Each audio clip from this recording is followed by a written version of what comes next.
आदाब, नमस्कार, good evening, सत श्री अकाल। एक बार फिर आप तमाम लोगों का स्वागत है कि आज की रात कुछ बड़ा होने वाला है।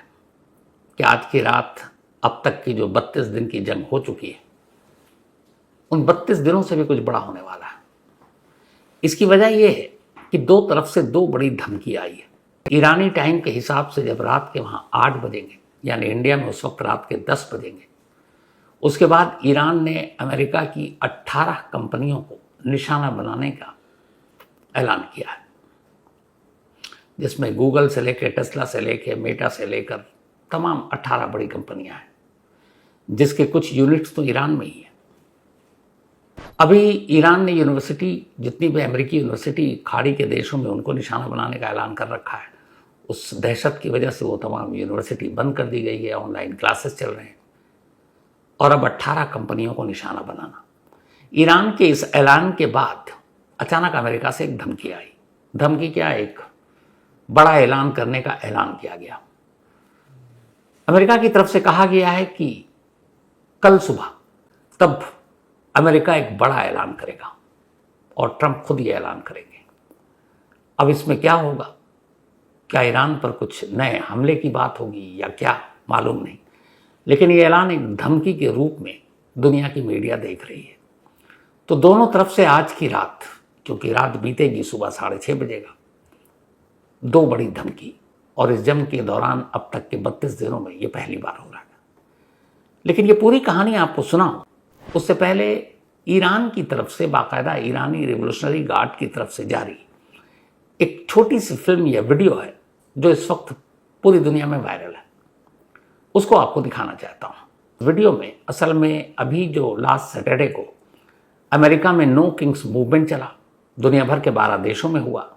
इसमें डोनाल्ड ट्रंप के खिलाफ ये आंदोलन था, और ईरान पर जो हमला किया अमेरिका ने, उससे लोग गुस्से में थे और वो कह रहे थे कि इस जंग को रोको, ट्रंप दबाव में है। तो उसी नो किंग मूवमेंट से इस फिल्म को उठाया गया और फिर दिखाया गया कि कैसे अभी ट्रंप ने कहा था कि अब हम खार्क पर कब्जा करना चाहते हैं, ईरानी तेल मुझे पसंद है। तो बात बात पे कुछ ना कुछ धमकी देते ही रहते हैं लगातार, अगर आप उनके बयान उठाकर देखें। तो खार्क पर कब्जा करने की वो प्लानिंग कर रहे हैं, और इस फिल्म में दिखाया गया है कि कैसे अमेरिकी जो सेना है वो बैरूत के एक होटल में बैठी है, ट्रंप के फैसले का इंतजार कर रही है, वो इशारा करें तो वो लोग खार्क पर हमला करें। तो ये भी इस फिल्म में है, और इस फिल्म के जरिए ईरान ये कह रहा है कि अमेरिका जो भी करने जा रहा है या करेगा उसकी उन्हें पहले से जानकारी, और वो तैयार कर रहे हैं, पूरी उनकी तैयारी है। उन्होंने धमकी दी भी है कि अगर अमेरिकी सेना ज़मीन पर आती है, ईरान में घुसती है, तो हम उन्हें ताबूत में लौटाएंगे। तो इस पूरी फिल्म में और फिर लास्ट में ये दिखाया गया कि एक ताबूत तैयार किया गया, और ये ताबूत असल में एक गिफ्ट था डोनाल्ड ट्रंप के लिए।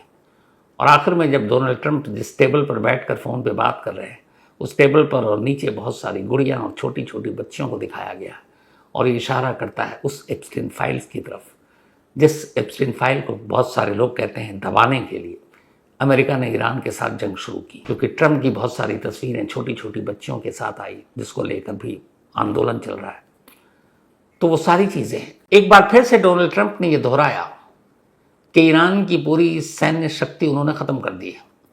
ईरान अब दोबारा कभी परमाणु बम बना नहीं पाएगा, और जो हमारा लक्ष्य था, टारगेट था, हमने हासिल कर लिया है। अब ईरान के पास फायर करने के लिए गोली भी नहीं है। ईरान की एयर स्पेस या फिर एंटी एयरक्राफ्ट सारी चीज़ें ख़त्म हो गई हैं, मतलब सब कुछ तबाह हो गया। ये डोनाल्ड ट्रंप का बयान है। फिर इसके आगे वो कहते हैं, लेकिन अभी भी हमें लगता है कि 2 से 3 हफ्ते ये जंग खिंच सकती है। इससे पहले भी बार बार डोनाल्ड ट्रंप ईरान को लेकर इस तरह के बयान दे चुके हैं कि उन्होंने वहाँ की लीडरशिप, टॉप लीडरशिप, IRGC के कमांडर, बड़े बड़े, सबको मिटा दिया, ख़त्म कर दिया। लेकिन सवाल यह आ रहा कि फिर ये जंग 32 दिन तक कैसे खिंच गई? अगर ईरान के पास गोली भी नहीं चलाने, मतलब एक गोली भी नहीं चला सकता, कोई उसके आसमान में घुस जाए उसको मार भी नहीं गिरा सकता, तो वही ईरान इजराइल से लेकर मिडिल ईस्ट के देशों में आज सुबह तक मिसाइल कैसे दाग रहा, बम कैसे गिरा रहा है, और फिर खुली धमकी कैसे दे रहा है कि आप आओ तो हम आपका स्वागत करेंगे, लेकिन ताबूत में लौटाएंगे। तो ये बात समझ में नहीं आ रही है। हालांकि ट्रंप ये भी कह रहे हैं कि बातचीत चल रही है, और अभी तक ये था कि ईरान में किसके साथ बातचीत चल रही है, तो खुद ट्रंप ने एक ऐलान किया कि जो ईरानी मजलिस यानी कि वहाँ की जो पार्लियामेंट है उसके स्पीकर के साथ बातचीत चल रही है। अब स्पीकर की बात वहाँ के प्रेसिडेंट या IRGC ये लोग मानेंगे पता नहीं, क्योंकि इस वक्त ईरान में जो खबर आ रही है वो है कि पूरा कंट्रोल ईरानी रिवोल्यूशनरी गार्ड के हाथ में है, जिसे आयतुल्ला अली खामेनी ने पैदा किया था, और ईरान की जनता का पूरा सपोर्ट IRGC के साथ है। तो लड़ाई वो लड़ रही है और ट्रंप के बयान के उलट लगातार लड़ रही है और लगातार धमकी भी दे रही है। तो अगर आपने सब कुछ खत्म कर दिया तो फिर ये लड़ाई हो कैसे रही? जाहिर सी बात है कि ट्रंप बहुत कुछ छुपा रहे हैं, इस वक्त प्रेशर में भी है, जो अमेरिका के लोग ही उनके खिलाफ हैं। ईरान में जिस तख्ता पलट की बात हुई बात उन तक ही आ गई है। तो ये सब कुछ चल ही रहा था और अचानक ट्रंप ने ये कहा कि अब हम ईरान का तेल पसंद है और हो सकता है हम खार्गदीप पर भी कब्जा कर लें। तो फिर ईरानी रिवोल्यूशनरी गार्ड ने पलटवार किया। ईरानी रिवोल्यूशनरी गार्ड ने कहा है कि अगर अमेरिका ने ईरान पर ज़मीनी सेना भेजी या फिर उसके खार्गदीप पर हमला किया या कब्जा किया, और जिस तरीके से वो लगातार हमले कर रहे हैं, जबकि अमेरिका ने 5 दिन का सीज फायर किया था, लेकिन उसके बावजूद फिर हमले शुरू हो चुके हैं। तो पलटवार में फिर ईरान ने कहा कि अब हम उन अमेरिकी कंपनियों को निशाना बनाएंगे और उन पर बम बरसाएंगे जो खाड़ी के देशों में और कुछ यूनिट्स ईरान में भी है।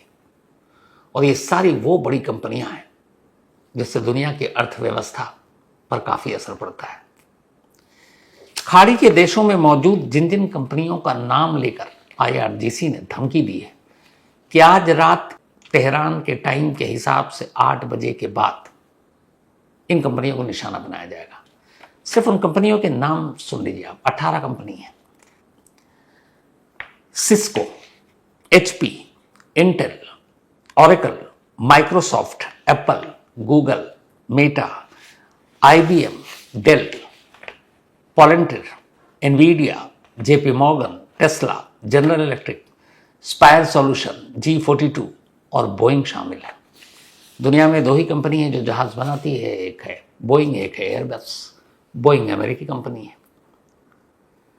अब ये जितनी कंपनियां हैं इनका टर्नओवर दुनिया के बहुत सारे देशों के GDP से भी ज़्यादा है। अब अगर Microsoft, Google, Apple, Tesla, Nvidia, इन सबको निशाना बनाया गया तो क्या होगा?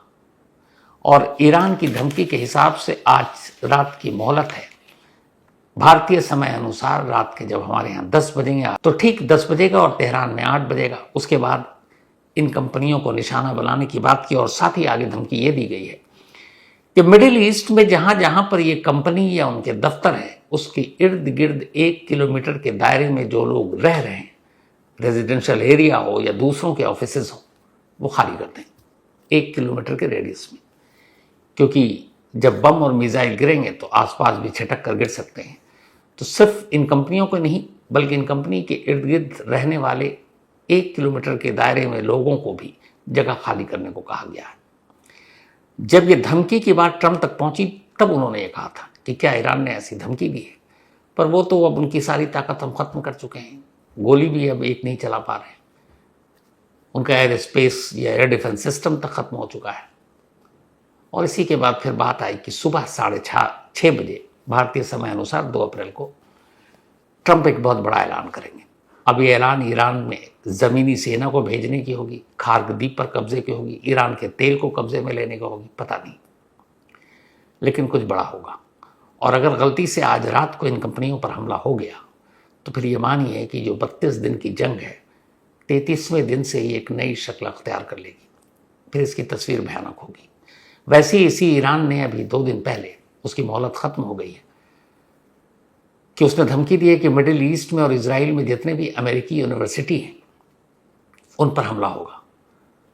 और उस यूनिवर्सिटी को भी लेकर ईरान ने यही कहा कि 1 किलोमीटर के दायरे में उस यूनिवर्सिटी के जितने भी लोग रहते हैं वो सब खाली कर दें। अब जो रिपोर्ट आ रही है वो ये है कि एक साथ ईरान इन अमेरिकी कंपनी और इन अमेरिकी यूनिवर्सिटी को अपना निशाना बनाएगा, और जब वो निशाना बनाएगा तो फिर पलटवार भी होगा। पलटवार होगा तो ईरान पर होगा, जंग फिर और भयानक होगी।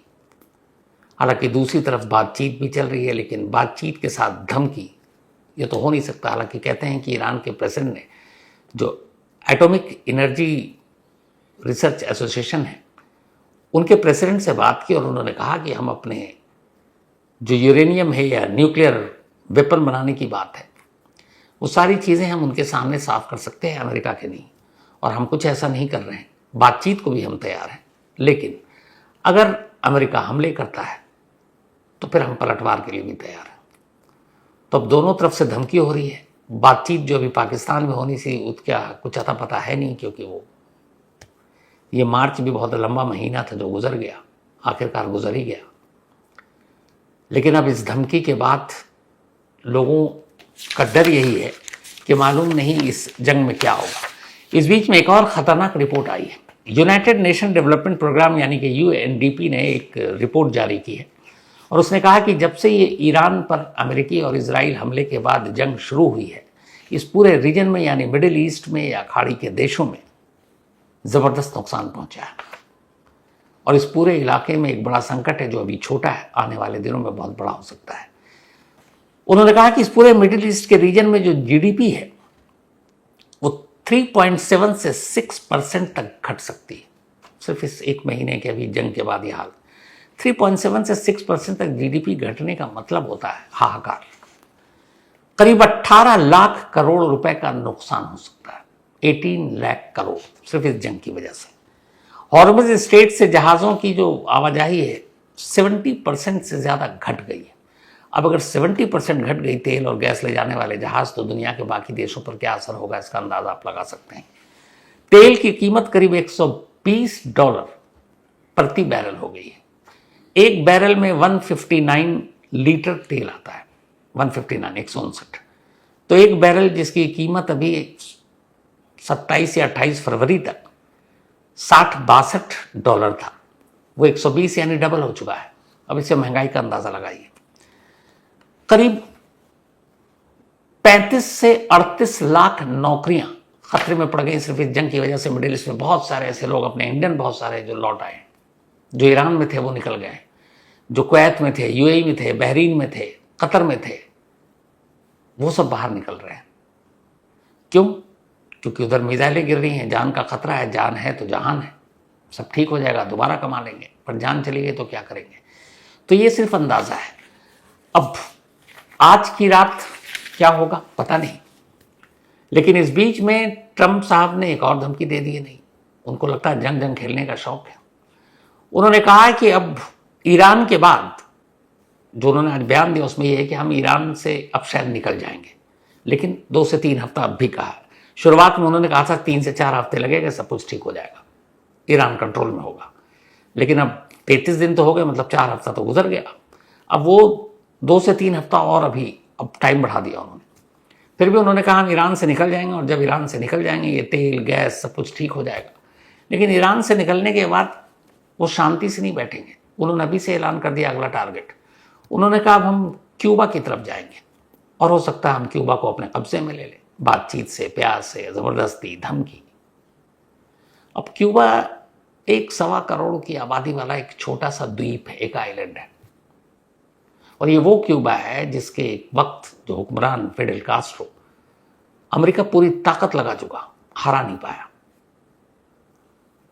अमेरिका और क्यूबा की दुश्मनी क्यों है, क्या है, कैसे है, और अमेरिका कभी क्यूबा को हरा क्यों नहीं पाया, और अब क्यूबा पर उसकी नज़र क्यों है, वेनेजुएला के बाद क्यूबा अगला शिकार क्यों है, ये पूरी कहानी आपको कल डिटेल में बताऊंगा। लेकिन फिलहाल ये नया उन्होंने जो ऐलान कर दिया, अब क्यूबा, समझ में नहीं आ रहा है जंग कहाँ जाएगी, कब जाएगी, और ट्रंप जब तक रहेंगे पता नहीं और कितने देशों पर उनकी नज़रें हैं, क्या हो। लेकिन फिलहाल दुनिया की नज़र आज रात पर है, क्योंकि 8 बजे के बाद ईरान की धमकी और उस पर अमल, और सुबह 6:30 बजे अमेरिका की धमकी या ऐलान क्या होगा, इसी का सब इंतज़ार कर रहे हैं।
तो आखिर में लूजर लिखा हुआ ये ताबूत ट्रंप के पास पहुंचता है।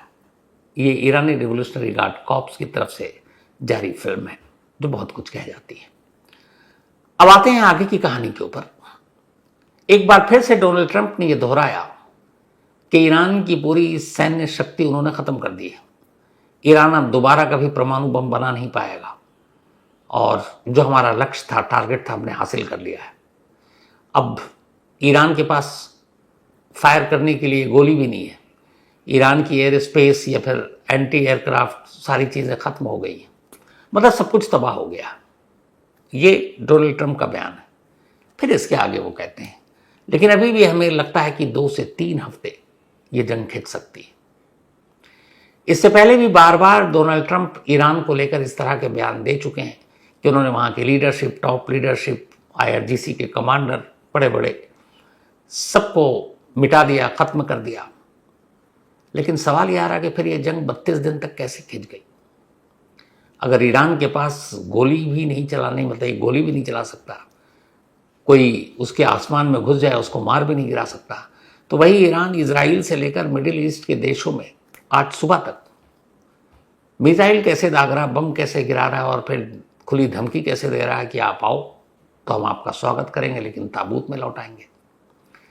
तो ये बात समझ में नहीं आ रही है। हालांकि ट्रंप ये भी कह रहे हैं कि बातचीत चल रही है और अभी तक ये था कि ईरान में किसके साथ बातचीत चल रही है, तो खुद ट्रंप ने एक ऐलान किया कि जो ईरानी मजलिस यानी कि वहाँ की जो पार्लियामेंट है उसके स्पीकर के साथ बातचीत चल रही है। अब स्पीकर की बात वहाँ के प्रेसिडेंट या IRGC ये लोग मानेंगे पता नहीं, क्योंकि इस वक्त ईरान में जो खबर आ रही है वो है कि पूरा कंट्रोल ईरानी रिवोल्यूशनरी गार्ड के हाथ में है, जिसे आयतुल्ला अली खामेनी ने पैदा किया था और ईरान की जनता का पूरा सपोर्ट IRGC के साथ है। तो लड़ाई वो लड़ रही है और ट्रंप के बयान के उलट लगातार लड़ रही है और लगातार धमकी भी दे रही है। तो अगर आपने सब कुछ खत्म कर दिया तो फिर ये लड़ाई हो कैसे रही? जाहिर सी बात है कि ट्रंप बहुत कुछ छुपा रहे हैं, इस वक्त प्रेशर में भी है। जो अमेरिका के लोग ही उनके खिलाफ हैं। ईरान में जिस तख्ता पलट की बात हुई बात उन तक ही आ गई है। तो ये सब कुछ चल ही रहा था और अचानक ट्रंप ने यह कहा कि अब हम ईरान का तेल पसंद है और हो सकता है हम खारगद्वीप पर भी कब्जा कर लें। तो फिर ईरानी रिवोल्यूशनरी गार्ड ने पलटवार किया। ईरानी रिवोल्यूशनरी गार्ड ने कहा है कि अगर अमेरिका ने ईरान पर जमीनी सेना भेजी या फिर उसके खारगद्वीप पर हमला किया या कब्जा किया, और कैसे वो लगातार हमले कर रहे हैं जबकि अमेरिका ने 5 दिन का सीज फायर किया था, लेकिन उसके बावजूद फिर हमले शुरू हो चुके हैं। तो पलटवार में फिर ईरान ने कहा कि अब हम उन अमेरिकी कंपनियों को निशाना बनाएंगे और उन पर बम बरसाएंगे जो खाड़ी के देशों में और कुछ यूनिट्स ईरान में भी है। और ये सारी वो बड़ी कंपनियां हैं जिससे दुनिया की अर्थव्यवस्था पर काफ़ी असर पड़ता है। खाड़ी के देशों में मौजूद जिन जिन कंपनियों का नाम लेकर IRGC ने धमकी दी है कि आज रात 1 अप्रैल तेहरान के टाइम के हिसाब से 8 बजे के बाद इन कंपनियों को निशाना बनाया जाएगा। सिर्फ उन कंपनियों के नाम सुन लीजिए आप, 18 कंपनी हैं। Cisco, HP, Intel, Oracle, Microsoft, Apple, Google, Meta, IBM, Dell, Palantir, Nvidia, JP Morgan, Tesla, General Electric, Spire Solution, G42 और बोइंग शामिल है। दुनिया में 2 ही कंपनी है जो जहाज बनाती है, एक है बोइंग, एक है एयरबस। बोइंग अमेरिकी कंपनी है। अब ये जितनी कंपनियां हैं इनका टर्नओवर दुनिया के बहुत सारे देशों के GDP से भी ज़्यादा है। अब अगर Microsoft, Google, Apple, Tesla, Nvidia इन सबको निशाना बनाया गया तो क्या होगा? और ईरान की धमकी के हिसाब से आज रात की मोहलत है तो ठीक 10 बजेगा और तेहरान में 8 बजेगा। उसके बाद इन कंपनियों को निशाना बनाने की बात की और साथ ही आगे धमकी ये दी गई है कि मिडिल ईस्ट में जहां जहां पर ये कंपनी या उनके दफ्तर है उसके इर्द गिर्द 1 किलोमीटर के दायरे में जो लोग रह रहे हैं, रेजिडेंशियल एरिया हो या दूसरों के ऑफिसेज हो, वो खाली कर दें 1 किलोमीटर के रेडियस में। क्योंकि जब बम और मिसाइल गिरेंगे तो आसपास भी छिटक कर गिर सकते हैं। तो सिर्फ इन कंपनियों को नहीं बल्कि इन कंपनी के इर्द गिर्द रहने वाले 1 किलोमीटर के दायरे में लोगों को भी जगह खाली करने को कहा गया है। जब ये धमकी की बात ट्रंप तक पहुंची तब उन्होंने ये कहा था कि क्या ईरान ने ऐसी धमकी दी है, पर वो तो अब उनकी सारी ताकत हम खत्म कर चुके हैं, गोली भी अब एक नहीं चला पा रहे, उनका एयर स्पेस या एयर डिफेंस सिस्टम तक खत्म हो चुका है। और इसी के बाद फिर बात आई कि सुबह 6:30 बजे भारतीय समय अनुसार 2 अप्रैल को ट्रंप एक बहुत बड़ा ऐलान करेंगे। अब ये ऐलान ईरान में ज़मीनी सेना को भेजने की होगी, खार्ग द्वीप पर कब्जे की होगी, ईरान के तेल को कब्जे में लेने की होगी, पता नहीं, लेकिन कुछ बड़ा होगा। और अगर गलती से आज रात को इन कंपनियों पर हमला हो गया तो फिर ये मानिए कि जो 32 दिन की जंग है 33वें दिन से ही एक नई शक्ल अख्तियार कर लेगी, फिर इसकी तस्वीर भयानक होगी। वैसे ही इसी ईरान ने अभी 2 दिन पहले उसकी मोहलत ख़त्म हो गई है कि उसने धमकी दी है कि मिडिल ईस्ट में और इजराइल में जितने भी अमेरिकी यूनिवर्सिटी हैं उन पर हमला होगा। और उस यूनिवर्सिटी को भी लेकर ईरान ने यही कहा कि 1 किलोमीटर के दायरे में उस यूनिवर्सिटी के जितने भी लोग रहते हैं वो सब खाली कर दें। अब जो रिपोर्ट आ रही है वो ये है कि एक साथ ईरान इन अमेरिकी कंपनी और इन अमेरिकी यूनिवर्सिटी को अपना निशाना बनाएगा। तो ये थी पूरी कहानी, कैसे ईरान ने जो है धमकी दी है अमेरिका की 18 बड़ी कंपनियों पर हमला करने के लिए। उसमें एप्पल, टेस्ला, गूगल, टेस्ला, ये सभी कंपनियां शामिल हैं। धन्यवाद।